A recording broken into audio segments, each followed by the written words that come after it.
이 말씀을 이제 전하게 된 것은 제가 하나님 앞에 이제 설교를 날짜가 정해지면은 그걸 위해서 계속 위해서 이제 기도하고 또 그 말씀이 특별히 이제 제가 하나님 앞에 서야 되니까 저를 위해서 또 이제 성도님들을 위해서 기도하면서 이제 항상 하나님 앞에 기도하고 하나님 어떤 확신적으로 주시는 말씀을 이제 제가 붙잡고 기도하면서 준비를 하는데 이번에는 너무나 이제 우리가 집회를 얼마나 정말 은혜 가운데 마쳤잖아요. 그러면서 이제 앞에서 자는데 하나님이 난데없이 오라 나는 곤고한 사람이라 이 말씀을 주시는 거예요. 근데 그것도 한 번도 아니라 계속해서 그 시간에 반복해서 계속해서 그 말씀을 하시는데 하나님 지금 성령 충만한 집회가 끝났는데 왜 제목이 아니 그 말씀이 왜 오라 나는 공부한 사람 이게 안 맞잖아요. 제가 생각을 할 때 안 맞는데 어떻게 이 말씀을 근데 그 부인할 수가 없는 거예요. 다른 말씀을 준비를 하려고 해도 이제 마음도 안 가고 그래가지고 하나님이 주신 말씀이니까 이것을 가지고 이제 풀어내야 되는데 어떻게 해야 되는지 지금도 몰라요.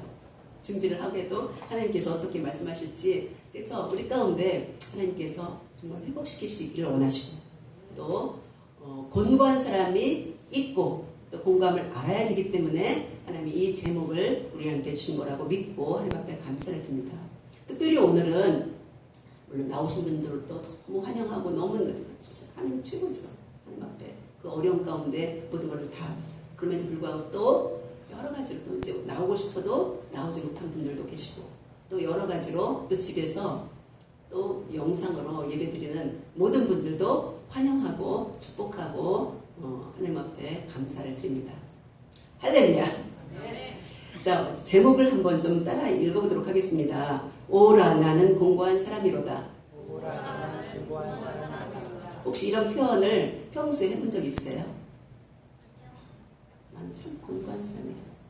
이런 것을 정말로 아픔 가운데 탄식으로 하는 사람들 실제로 있죠. 그리고 많은 사람들, 특히 크리스찬들 같은 경우는 별로 이런 거를 생각을 하지 아니하고 우리는 늘 성령 충만하고 말씀 충만하고 기쁘고 이제 이런 쪽을 많이 지향하기 때문에 하나님 앞에 어떤 아픔이라든가 고통이라든가 이런 것을 깊이 생각할 기회가 실제 있어야 되는데도 불구하고 아니면 의식적으로 우리가 피해가는 경우가 굉장히 많아요. 이런 구절이 나오면은 공부한 사람 나하고는 상관없어. 저도 마찬가지죠. 저도 이런 성경 구절이 나오면은 이거는 나하고는 상관이 없는 말씀 하고서 그냥 가볍게 그냥 지나가고 이제 내 마음에 맞는 말씀을 골라가지고 혼자 은혜 받고 혼자 정죄하고 이런 경우가 너무너무 많은 것을 알 수가 있습니다. 지난 한 주간 동안은 저에게 어떻게 보면 황금 같은 그런 시간이었어요. 왜냐면은 계속적으로 지난 1년을 되돌아볼 시간 여유도 없고 생각조차도 하지 못하는데 어찌됐든지 굉장히 바쁘게 그러는 가운데 참으로 하나님께서 저한테 은혜를 주신 것은 말씀을 계속 볼 수 있었다는 거예요. 새벽 예배 준비를 해야 되고 수요일 준비를 해야 되고 금요일 준비를 해야 되고 때때로 주일 설교를 준비하다 보니까 다른 것을 생각할 여유가 없는 거예요. 수요일날 수요일이 끝나면 그 다음날 새벽 하나님 새벽 뭘 해야 되지? 이미 정해진 거예요. 그것을 이제 그냥 넘어가면 안 되니까 또 그러니까 지난 1년을 하나님께서 말씀으로 저를 굉장히 많이 양육시키고 훈련시키고 연단시키신 그런 1년이 되었어요. 뒤돌아보니까 그 책도 너무너무 감사한 거예요. 첫 번째 느헤미야서부터 이제 새벽 예배 시작을 하더니 느헤미야, 에스더 이제 쭉 연결이 되는데 하나하나가 책을 선정할 때도 그냥 하지 않냐고 하나님 그 다음에 무슨 책을 할까요? 하나 끝나면 하나님 그 다음에 무슨 책을 할까요? 계속적으로 그렇게 했는데 사도행전을 지나가고 출애굽기를 지나가고 또 히브리서를 지나가고 사도행전을 지나가고 지금 민수기를 하고 있는데 이 민수기가 그전에는 그냥 봤지 이렇게 하나님께서 이 교회를 향해서 하시는 말씀이 이렇게 많은지 또 우리 한 사람 한 사람한테 기대하는 것이 이렇게 많은지 이런 거를 자세히 보니까 보이는 거예요. 그냥 이렇게 때는 보이지 않는데 하나하나 보이니까. 그래서 지금 이제 민수기를 하고 있는데 이런 가운데 곤고한 사람에 대한 것을 이제 하나님 앞에 올려드리려고 합니다. 자, 여기 있는 분들은 보니까 그렇지 않은 분도 계시지만 대부분 우리 우리 집회 때 한 번 아니면은 전체 다 6번 다 참석하신 분들도 계셔요. 근데 이거를 계획하는 것 자체가 우리는 생각을 할 수 없는 범위예요. 우리 교회가 한 번도 부흥에 대한 부흥회라든가 이런 걸 한 번도 하지 않았잖아요. 그런데 어느 날 갑자기 한반도 회복위원회라는 그 회장님께서, 회장 목사님이죠, 오셔가지고 할 얘기가 있다는 거예요. 그래가지고 저 뒤에서 이제 목사님하고 둘이 할 얘기 뭐예요? 그래서 저는 이제 목사님들끼리 이제 얘기하니까 저는 빠지려고 차가 준비하려고 일어났더니 아니 같이 들어야 된대요. 그래서 그래요? 뭔데요? 이거는 하나님께서 하라고 했기 때문에 그냥 뭐 노래든가 생각해볼까 이런 게 없대요. 그냥 무조건 예스밖에 없다는 거예요. 그래요? 뭔데요? 했더니 하나님께서 지정을 해주셨대. 예일교회를 지정을 해줘서 여기서 집회를 한다는 거예요. 근데 그 집회를 제가 작년에 예일교회에서 할 때 막 6번을 다 참석을 했었거든요. 근데 그 이야기를 듣자마자 저 속에는 환희가 샘솟는 거예요. 왜냐면 지난 1월 달부터 계속해서 교회를 위해서 기도하는데 뭔가 회복이 계속 일어나야 되는데 목사님은 아프죠. 뭐 교회 뭐 저기 하죠.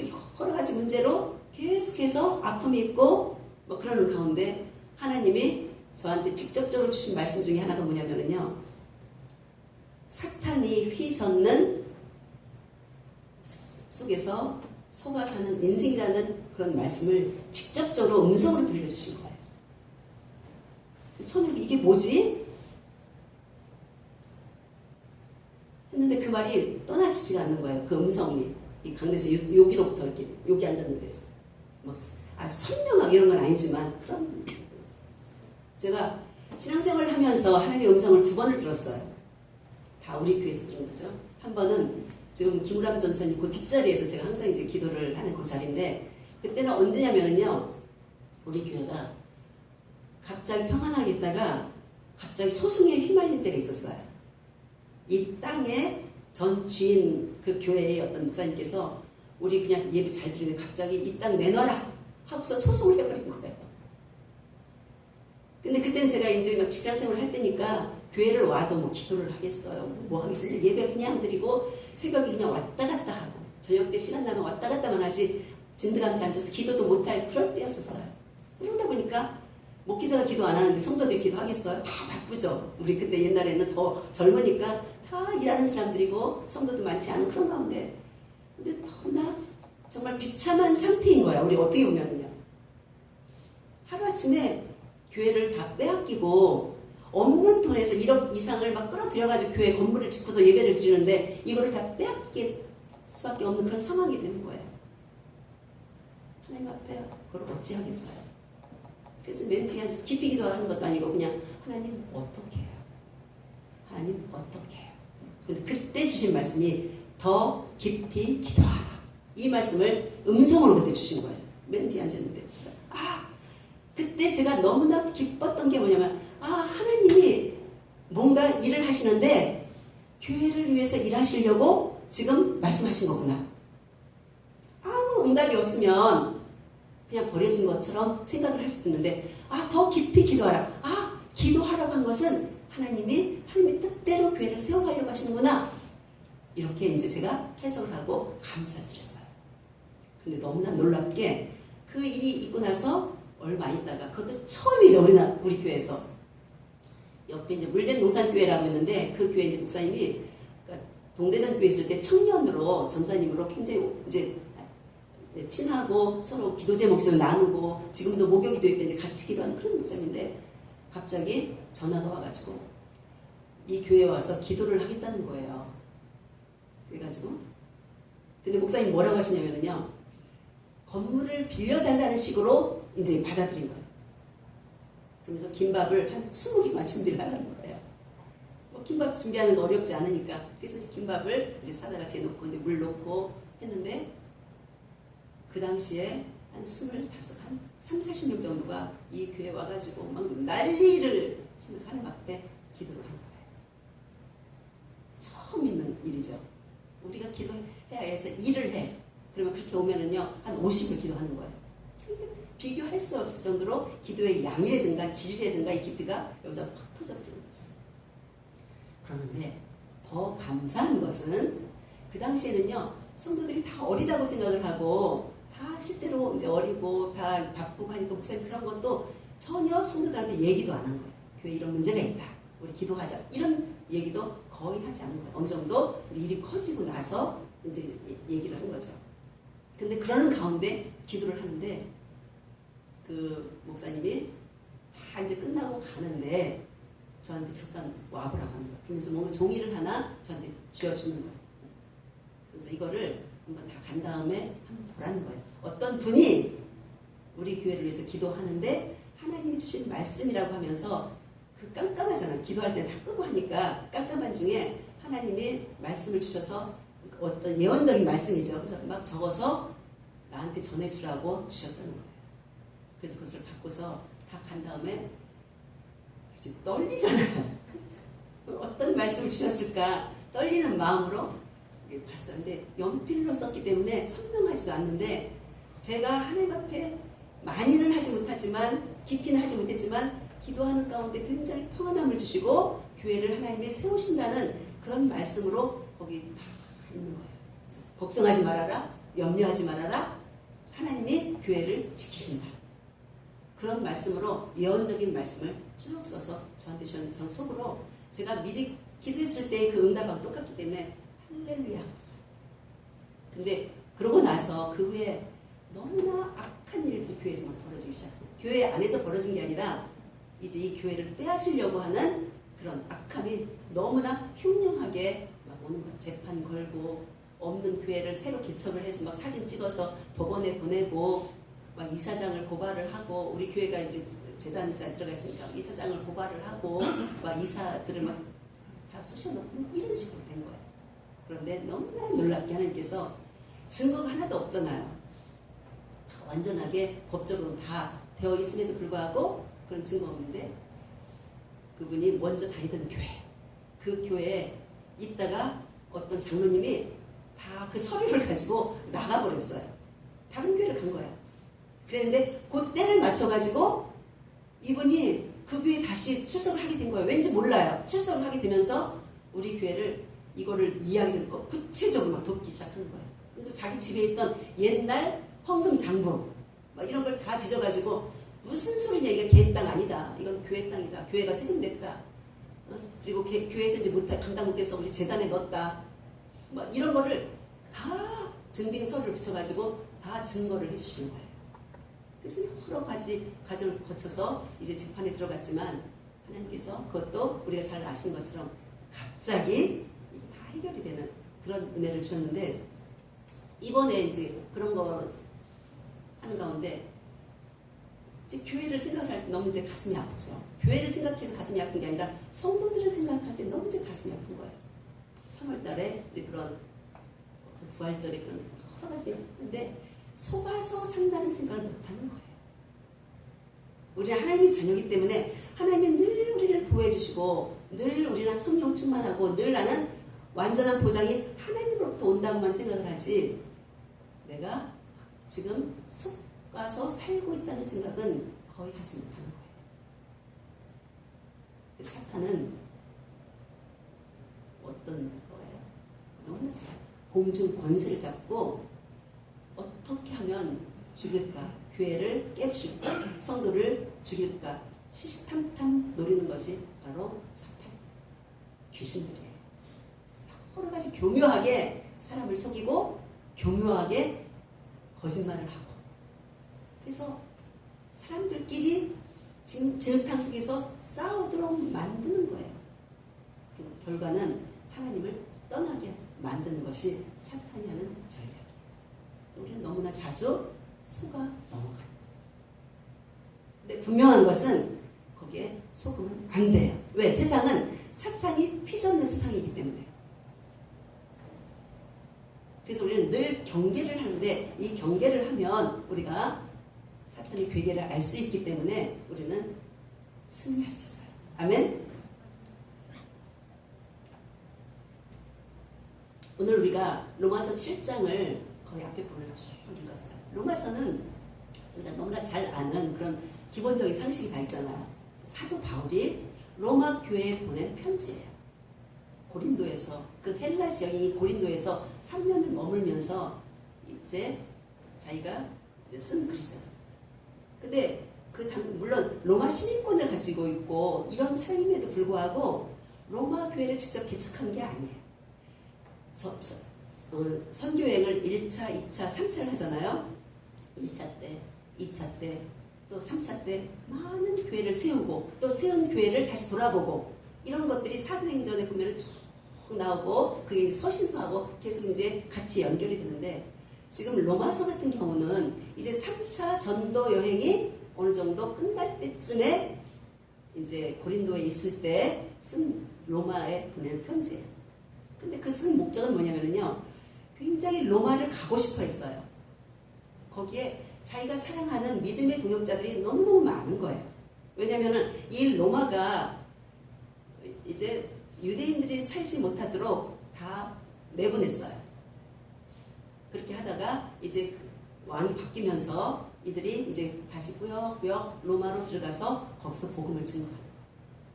그리고 또 우리 사도행전 2장에 나오는 그 성령 강림 사건 때 그 로마에서도 그 주변에 있는 사람들도 예루살렘에 이제 와서 복음을 듣게 되고 성령 충만함을 얻게 되죠. 그래서 그들이 다시 돌아가서 그곳에 교회를 세웠는지 아니면 다른 했는지 하여튼 바울이 세우지 않은 교회인데 로마에 교회가 있는 거예요.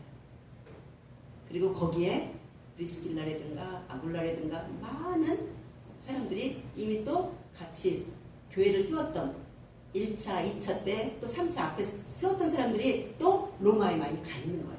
그 뒷부분에 보면 인사를 계속 하죠. 누구한테 안부를 전하는. 그러니까 로마에 많은 아주 믿음이 좋은 크리스찬들이 많은 거예요. 그래서 이 바울은 로마를 굉장히 가고 싶어 했는데 그게 안 되는 거예요.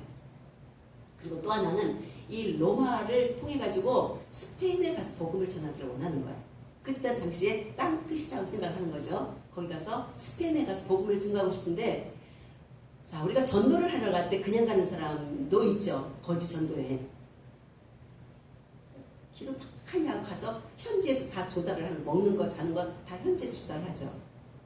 그런데 그렇게 하는 경우는 굉장히 좀 특별한 경우고 대부분 우리가 선교여행을 할 때 보면은 우리 지난 겨울방학 때 갔던 선교여행도 전체 금액이 얼마나 많아요. 상상 이상의 그 통계를 내보면 그런 적이 있잖아요. 그런 식으로 해서 어떤 물질이 굉장히 많이 필요하고 물질의 후원을 받아야 가는 거예요. 그래서 이 로마 교회가 바울을 후원해 주기를 원한 거예요. 그러는 가운데 이제 로마에 편지를 보내는데 그러니까 이 로마에 자기의 진실됨이 다 들어있는 거예요. 로마서에는요. 그리고 무엇보다도 바로 예수 그리스도가 어떤 분인지 도대체 믿음이란 무엇인지 가장 기본적인 것들이 이 로마서를 통해 가지고 이제 그 편지를 통해서 지금 하나님께서는 우리한테까지 그것을 전달을 해주는 것을 알 수가 있어요. 그래서 로마에서 가장 중요한 것은 뭐냐면은 로마서 1장 17절 오직 의인은 믿음으로 말미암아 살리라 이거예요. 아멘. 그래서 우리가 로마서 하면은 대표적인 성구 오직 의인은 믿음으로 말미암아 살리라 하고 써있는 나온 말씀을 더 구체적으로 증거하는 거죠. 자 6장까지는 이론적으로 계속 그런 것을 계속 실어요. 믿음이 뭔가 이런 것들 그리고 법이 뭔가 율법이 뭔가 이런 것들을 계속 그리고 이제 7장에 와서 그리고 8장에 넘어가기 바로 그 전 이 한 장은 또 우리한테 그런 것도 불구하고 너무나 중요한데 왜냐하면 이게 바로 우리 크리스찬들이 지금 겪고 있는 너무나 큰 어떤 현실적인 삶이 그 안에 그대로 다 표현이 됐기 때문에 이 7장은 굉장히 중요해요. 이 7장을 건너뛰고 8장으로 넘어갈 수가 없어요. 생명이 성령이 법이 있는 8장으로 건너가지 않고 7장을 우리한테 주셨다는 것은 이 7장을 통해서 나는 지금 크리스찬이에요. 예수를 믿어요. 아기 때부터 어렸을 때부터 아니면 몇십 년이 된 이런 사람들에도 불구하고 7장을 반드시 해결해야만 우리는 하나님의 풍성한 은혜 가운데 있을 수가 그렇기 때문에 7장은 우리한테 굉장히 의미가 있는 그런 장인 것을 우리가 알 수가 있습니다.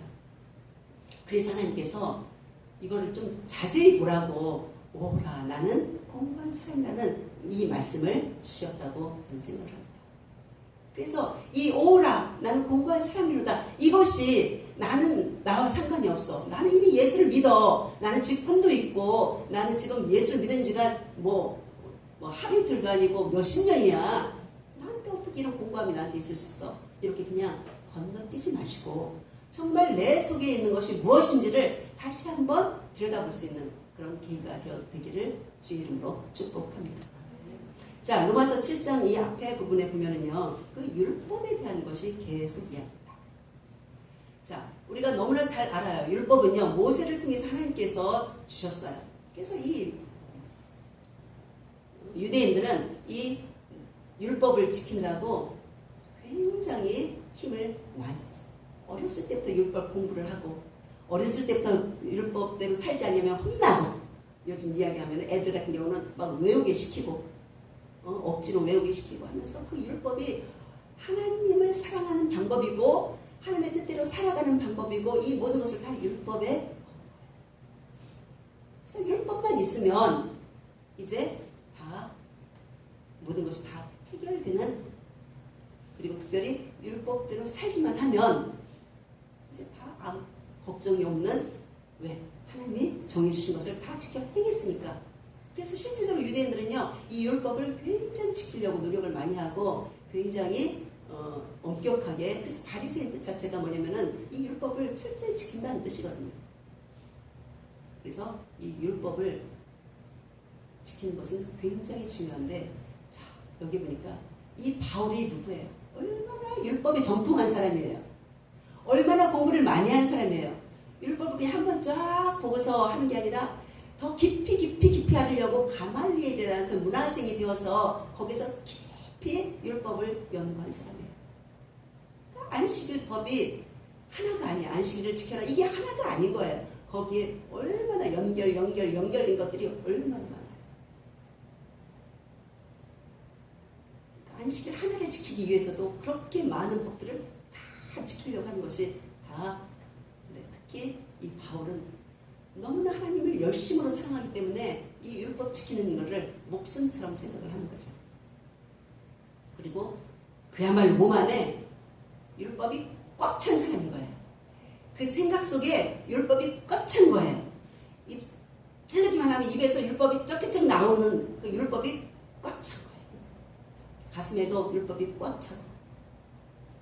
이런 사람이 바로 사도 바울인데 너무나 놀라운 것은 그 율법을 가지고 있으니까 그것 자체가 선하니까 그게 바로 너무나 의롭고 귀한 거니까 율법을 지키려고 하고 하나님을 기쁘시게 하려고 하는 그런 마음이 가득한 거예요. 근데 저희가 까무러치도록 놀란 것이 뭐냐면은 자기는 그런 줄 알았는데 자기가 죄를 짓고 있는 거예요. 그 율법의 100%라고 생각할 수 있을 만큼의 그 꽉 찬 그 속에서 죄가 나오는 거예요. 얼마나 심각하게 생각을 했겠어요. 그냥 보통 사람이 예수 안 믿는 사람이 죄를 지면은 그냥 그런가 보다 하죠. 그리고 그냥 우리 교회에서도 평신도가 그냥 죄를 지면 그런가 보다 하죠. 근데 말씀을 최고로 잘 알고 작대처럼 살아가는 그 사람이 자기 속을 보니까 죄가 보게 된 거예요. 너무나 심각한 거예요. 그냥 우리들 보통 생각하는 모든 사람이 죄를 범하였음에 하나님의 영광에 이르지 못하다니. 지식적으로만 우리가 알고 있는 그런 어떤 죄에 대한 그런 걸 지금 나열하려고 하는 것이 절대로 아니고 자기가 온 마음을 다해서 하나님을 사랑하고 힘을 다해서 율법을 지키고 이러는 가운데인데 자기 속에 하나님 앞에 막 선을 행하고 하나님을 원하고 막 이런 것들이 가득 찼는데 자기 삶을 보니까 하나님이 싫어하는 것 이거를 자기가 행하고 있다는 걸 보고서 자기를 한탄할 수밖에 없는 지금 그런 상황인 거죠. 혹시 우리는 여기 이제 목사님도 계시고 또 이제 신앙생활을 오랫동안 뭐 안수시간도 계시고 원사님 계시고 계신데 이렇게 심각하게 내 속에 있는 죄악을 생각해 보신 적 있어요? 내 속에 있는 악이 있다는 것을 혹시 생각을 해보셨나요? 아니면은 이 악이 있어서 내가 철저하게 초토화되어버렸어요. 그냥 하나의 죄가 아니라 연결해가지고 나도 알지 못한 깜짝 놀랄 만한 그런 악을 내가 저지르고 있는 그런 상황. 즉 죄를 짓고 있는 그런 자기 자신을 혹시 보신 적 있어요? 죄는 속에서만 절대로 있지 않아요. 우리 속에 있는 이 죄는요, 그냥 잠재되어 있다가 어떤 여건만 허락이 되면은 그거하고 짝짝꿍 돼가지고 활동을 해가지고 사람을, 나 자신을 넘어뜨리게 하는 그런 괴력입니다. 죄는 너무나 심각한데 우리는 이 죄에 대한 것을 그냥 우리가 예수님으로부터 죄사함을 받았으니까, 예수님이 보혈이 나를 다 깨끗이 씻어줬으니까, 그래서 그냥 죄에 대해서 심각하게 그냥 머리로만 생각을 하고 넘어가는 경우가 너무 많고, 심각하게 내가 지은 죄, 아니 내 속에 있는 악, 내 속에 있는 이 죄를, 죄성을 보지 못하는 경우가 너무 많아요. 그것은 우리의 영적인 눈이 닫힌 거예요. 대충 보는 거예요. 우리의 영적인 귀가 좀 맑지 못한 거예요. 눈이 성하면 우리의 몸이 성해요. 그래서 눈이 똑바로 떠요. 영적인 눈이 똑바로 떠서 분별을 잘하고 딱딱딱 끊을 거 끊고 자기 자신을 지키지 않으면요, 우리가 너무너무 힘든 그런 상황에 빠질 수밖에 없어요. 그것은 개인도 마찬가지고 가정도 마찬가지고 교회 단체도 마찬가지예요. 이 말씀을 제가 좀 이제 인용해서 좀 뭐한데요. 뭐 어떤 교회가 있는데 그 목사님이 직접 말씀하죠. 거기는 이제 청년들만, 지금 몇십 년 전 이야기예요. 그러니까 청년들만 바글바글 하는 교회예요. 살아있고 신이 나죠. 청년들이 많으니까. 저도 이제 우리 교회가 청년들이 많은 교회, 젊은이가 많은 교회를 위해서 계속 기도하고 있는데 청년들만 언제 있는데 그중에 한 명이 음란한 여자가 들어온 거예요. 청년 중. 다 뒤집어 보니까 난리가. 모든 청년 남자들. 그래가지고 이 목사님이 도저히 이것은 해결할 방법이 없는 거예요. 회개를 한다고 되겠어요? 금식을 한다고 되겠어요? 그래가지고 교회를 그냥 문을 닫아버렸어요. 청년 다 그러죠. 그게 몇십 년 된 이제 그런 교회. 직접 그 목사님이 이제 저한테 말씀해 주셨어요. 그렇기 때문에 이 죄, 어떤 공동체에서의 죄나 가정에서의 죄나 우리 개인적인 죄는 안 보여요. 안 보여. 근데 눈을 믿음의 눈으로 크게 떠야지 보이는 거예요. 근데 그게 오늘 지금 7장에서 율법을 통해서 본 거예요. 율법이 없을 때는 죄가 죄인지를 몰라요. 근데 율법을 통해서 보니까, 야, 내가 이런 사람이구나. 아, 내가 내 속에 이런 죄가 있구나. 우리 교회에 이런 죄가 있구나. 우리 가정에 이런 죄가 있구나. 율법을 통해서 비로소 보는 거예요. 그래서 율법은 선하다고 지금 7장에서 이야기를 하고 있는 거예요. 근데 율법은 선한데 그럼 뭐가 문제예요? 내 속에 있는 내가 문제죠. 죄가 문제. 우리 속에 있는 죄가 문제인 거예요. 그래서 내가 파멸되는 거고, 가정이 깨지는 거고, 교회 공동체도 깨지는 거고, 나라가 멸망하는 거예요. 로마라든가 이런 나라들, 그 왕들이요 다 동성애했어요. 나폴레옹도 마찬가지고요. 그래서 갑자기 요절하잖아. 33살에. 이런 죄가 그냥 안 보이는 거예요. 권력의 눈에, 또 탐심의 눈에, 여러 가지 안 보이는 거예요. 여러분이 자기 자신을 지키는 방법, 자기 가정을 지키는 방법, 교회를 지키는 방법, 이 죄를 바르게 봐야 돼요. 그래서 지금 바울은 그게 한탄하는 거예요. 그걸 알고 나니까 나는 그렇게 선을 행하기를 원하는데 내가 악을 행하고 있어. 이걸 가지고 보니까, 눈을 뜨고 보니까 자기 속에 악이 있고 선이 있다는 거예요. 하나님의 법도 있고 사망의 법이 있다는 거예요. 죄의 법이 내 속에서 지금 같이 있다는 거예요. 그래서 이 속에서 지금 싸운다는 거예요. 이건 우리가 표현한 걸로 갈등이라고 표현을 하죠. 신앙의 갈등이라고 우리가 표현을 하는데, 그게 갈등이 아니라 죄가 꿈틀거리고 하나님의 법하고 상충돼가지고 서로 싸우고 기싸움을 하는 거예요. 어디에서? 여러분 속에서요.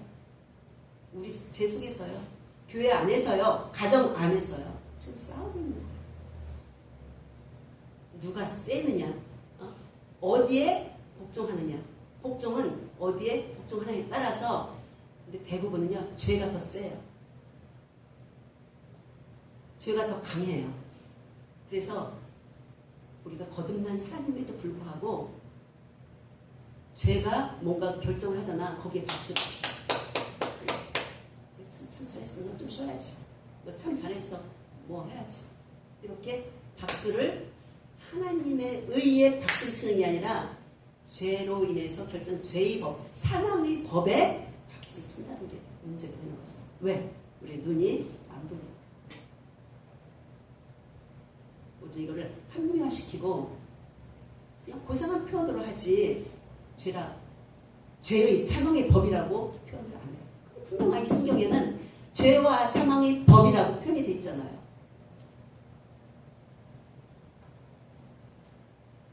우리 속에서 신앙이 성숙하면 성숙할수록 이 갈등이 있는 거예요. 근데 이 갈등 속에서 우리는 하나님의 성령의 법이 우리 가운데 있기 때문에, 지금 사도 바울이 그걸 알고 나서 나는 곤고한 사람이다 하고 표현한 24절 앞에 보면 한번 제가 읽어볼게요. 22절, 내 속사람으로는 하나님의 법을 즐거워해. 그렇죠? 우리 속사람, 거듭난 사람이에요. 우리 하트가 돼요. 속사람이에요. 카르디아예요. 우리 마음속 가장 깊은 곳에 이미 우리가 변화됐기 때문에 하나님이 법을 즐거워해요. 그렇잖아, 당연해요. 이게 없으면 하나님의 사람이 아니니까. 그럼에도 불구하고 23절 볼까요? 내 지체 속에, 우리 몸속에 있다는 내 지체 속에서 한 다른 법이 내 마음의 법과 싸워 내 지체 속에 있는 죄의 법으로 나를 사로잡는 것을 보는도다.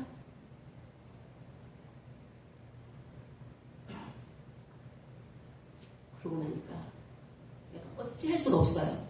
오라, 나는 곤고한 사람이로다. 사망인 거예요. 이 공고함을 그 원어적으로 보면은요, 비참함이에요. 나는 비참한 사람이로다. 비참한 사람이로다. 구제를 할 수가 없는 내 힘으로 나는 어찌할 수 없는 그 비참한 그런 상태인 거예요. 그런데 사도 바울은 여기서 뭐라고 하냐면요, 누가 이 사망의 몸에서, 사망에서가 아니에요. 사망의 몸에서, 그러니까 우리 몸에 지금 사망이 있는데 이 사망의 몸에서 누가 나를 건져내랴. 자, 공부 많이 한 사람들 있죠. 건질 수 있게 사망의 몸에서 자기 건질 수 있어요? 그 공부한 걸로? 돈이 많은 사람 있죠? 이 돈으로 이 사망의 몸에서 자기를 건져낼 수 있어요? 건강한 사람, 이 사망의 몸에서 자기를 건져낼 수 있어요? 없어요. 죄를 만만히 보지 마세요. 죄를 만만히 예수님이 십자가에서 죽지 아니하시면은 이 죄가 사시지 않기 때문에 하나님이 죽으신 거거든요. 엄청난 거예요. 죄의 세력이 그만큼 이 사망의 권세가 이 죄의 세력이 너무나 크고 너무나 큰 거예요. 크고 큰 거예요. 우리는 예수님으로 인하여서 죄상을 받았다고 우리가 일상적으로 치는 자질그런 거라든가 이런 것들을 너무 쉽게 넘어가요. 하나님 다 해결해 주셨는데 미래의 죄가 있나 다 사함을 이미 다 받았는데 구원은 이루어 가는 거예요. 그래서 목사님들 항상 이야기하죠. 이미 우리가 예수 그리스도를 믿을 때 신의를 통해서 우리가 법적으로 완전한 상태예요. 그럼에도 불구하고 많은 부분에서 이루어 가는 거예요. 그래서 이 상태가 완전함이라면은 원래 몸은 그렇지 않은데 이미 법적으로는 됐지만 계속해서 이루어 나가는 거죠. 기로 물려가 침륜에 빠지는 자도 있는 거예요. 근데 그게 왜 그런 줄 알아요? 죄 때문에. 죄를 하나 용납하고 2개 용납하고 그냥 용납하다가 그렇게 되는 거죠. 자, 이 사망의 몸에서 누가 건져낼 수가 있겠습니까? 없어요. 세상에 아무도 없어요. 모든 사람이 다 죄인들 아무도 없어요. 근데 25절에 보니까 우리 주 예수 그리스도로 말미암아 하나님께 감사하리로다. 아멘. 예수님으로만 되는 거예요. 예수님으로만 되는 거예요. 그래서 우리가 예수님을 처음에 예수 믿을 때 영접하는 이것으로 끝나는 사람이 너무 많은 거예요. 그리고 교제가 없어. 주님하고 하나님의 자녀임에도 불구하고 교제도 없고 따로 예수님 따로 나 따로 하나님의 자녀라는 증거가 어디 있어요? 늘 주 안에 있어야 되는 거예요. 아멘. 주 안에 있어야 돼요. 주 안에 있어야 우리 눈이 밝히 보고 내 속에 있는 죄악이나 욕심이나 탐심이나 이런 것들을 보고 빼내버릴 수 있는, 예수 이름으로 빼내버릴 수가 있는 거예요. 예수님이 하시는 거예요. 성령의 능력 가운데 할 수 있는. 우리가 예수님을 아는데 죄를 이길 힘이 없어. 내 속에 죄가 있다는 걸 아는데 이 죄를 벗어날 수 있는 힘이 없는 거야. 능력이 없어요. 왜? 주님을 의지하지 않냐고 성령님 앞에 나오지 않아요. 자, 우리가 성령 치유 집회를 했어요. 성령 치유 집회를 했어요. 거기에 전혀 감각이 없고 거기에 대해서 무지한 사람들은 관심조차도 없죠. 근데 그걸 한번 맛본 사람, 작년에 은혜를 받은 사람들은요, 옛날 교회 우리 교회 누가 오겠어요. 근데 한 번도 그런 사람이 없었는데 작년에 은혜 받은 사람이 와가지고 매일 몇 시간마다 와가지고 제일 먼저 앞에 와가지고 찬양하고 기도하고 성령 충만함을 갈망하니까 죄를 이길 수 있는 힘을 성령 충만함으로 예수의 이름으로 죄를 이기고 하나님의 능력 있는 자녀로 살 수 있게 하는 힘이 바로 성령 하나님의 임재이기 때문에. 아멘. 우리는 영성인 크리스찬이 되면 안 돼요. 하나님과 교제를 해야 돼요. 어떻게 교제를 해야 돼요? 성령 안에서, 예수 그리스도 안에서 주님과 늘 눈 뜨고 밥 먹고 잠자고 잘 때도 늘 주님 생각하는 거예요. 제가 아파요. 주님 저를 새롭게 하세요. 주님 늘 주님. 연애하는 사람들은 둘이 늘 친하면서 별 이야기 다 하잖아요. 주님한테 하는 거죠. 사람한테 할 수 없는 것 이런 것들을 다 주님한테 하는 거예요. 그래서 우리는 내 힘으로는 절대로 안 돼요. 여러분 속에 있는 죄악을 크리스찬이라도 마찬가지예요. 안 돼요. 성령 충만해요. 아멘. 그래서 우리가 성령의 충만함을 그냥 시끄러운 사람들이나 하는 거 절대로 그렇게 생각하면 안 돼요. 성령님이 나를 지배해서 성령의 소욕이냐 육의 소욕이냐예요. 성령의 소욕. 성령님이 우리를 지배하시는 거예요. 그렇지 않으면은 죄, 즉 육이 나를 지배하거든요. 자, 갈라디아서에 보면은 그 육에 대한 부분은 어떻게 갈라디아서 5장 17절에 보면은 제가 한번 읽어볼게요. 육체의 소욕은 성령을 거스리고 성령은 육체를 거스르나니 이 둘이 서로 대적함으로 너희가 원하는 것을 하지 못하게 하리라. 오늘 말씀하고 똑같죠. 그러면서 육체의 일은 음행, 더러운 것, 호색, 우상숭배, 주술, 원수 맺는 것, 분쟁, 시기, 분냄, 당짓는 것, 분열함, 이단, 투기, 술 취함, 방탕함, 그와 같은 것들